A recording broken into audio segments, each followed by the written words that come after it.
Kädirki wagtda Orsetdäki Türkmenistanlylar Türkmenistana gaýdyp gelmek mümkinçiligine garaşýarlar. Şol bir wagtda Türkmenistandan çykmak isleýän we munyň üçin mümkinçilik gözleýän adamlaryň sany hem artýar.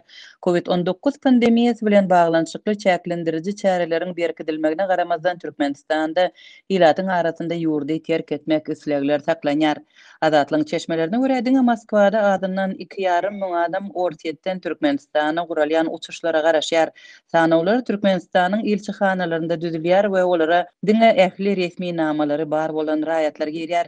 Çeşmelere görä Türkmenistanlylaryň ýene ençemeti Orset'iň beýleki şäherlerinde Sankt-Peterburg, Gadan, Astrahan ýaly türkmen konsulluklary bar bolan ýerlerinde de garaşýarlar.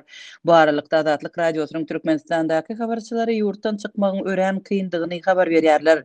Karantin çäklendirmeleriniň puhtalandyrylmagy, pasport almakdaky kynçylyklar we edaralaryň iş tertibiniň çäklendirilmegi köpleriň ýurtdan çykmak mümkinçiliklerini hasam adaltdy.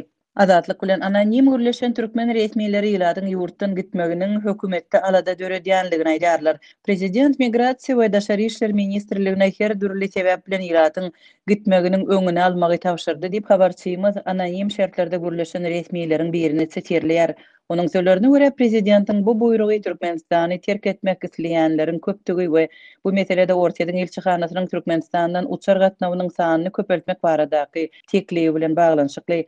Diňe bir koronavirusdan adamlar ýogalýarka, bu ýetem Türkmenistanda galan raýatlary hem çykarmak teklibi bolýar diýip çeşmeýär.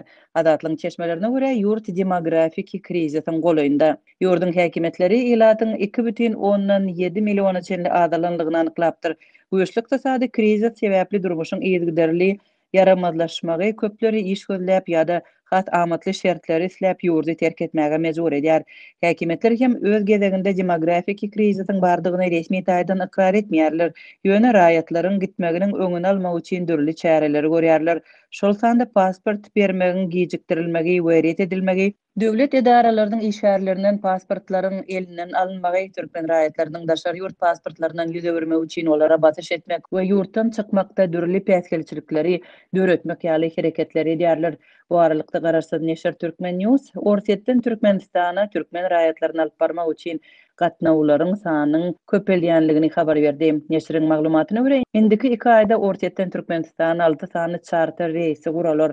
Ýöreýte uçuşlaryň Orsetden Türkmenistana we Türkmenistanyň Orsetde ýolagçylary alyp barmagyna garaşylýar. Neşir bu arada Moskwadaky türkmenleriň medeni merkeziniň başlygy Gulnabat Tekaýewa 2 charter uçuşyň 17-nji we 29-njy sentýabrda planlaşdyrylýanlygyny aýdýar. Türkmen News neşri Orset'in S7 aviakompaniýasynyň pandemiýa başlaly bäri Türkmenistandan Orset'e birnäçe ýadak charter uçuşlaryny amala aşyranlygyny, aviakompaniýanyň köplenç Türkmenistana boş uçýanlygyny habar berýär. 10-njy sentýabrda 7 ýolagçy Orsetden Türkmenistana uçarly uçdy.